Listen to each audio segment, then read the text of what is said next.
Kızgınçlık var mı iktidar tarafından siz muhalefet fırkasında olganınızın? Evet, büyük. Büyük. Nasıl yansıtalar bu kızgınçlığı? Yani Açıktan açık aytıyorlar. mesela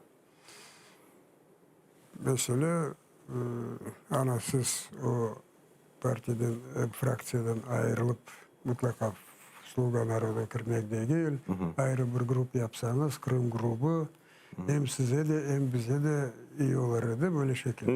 ne iyiliği olur? Mesela ayrılsanız ne olacak? Muhtar Cumhuriyet olacak mı? Yoksa ne olacak? O zaman biz teklif ettiğimiz kanunlara daha sıcak bakacaklar. İşte bunu açık aytıyorlar. Bir kere Bu ultimatum şeklinde yapılan mı yoksa teklif gibi mi? teklif şeklinde ama bir kere bunu şunu Yermak seslendirdi. Çuvarov Rifat da var idi. Böyle yapsanız daha iyi olur. Rifat dedi biz 2010 senesi Yanukovych iktidara geldiği zaman aynı şeyi söyledi. А Mustafa тогда его послал куда-то dedi. Şimdi aynı durumu var. Sen de şimdi galiba bu adam bir yerge посылать edecek manada söyledi.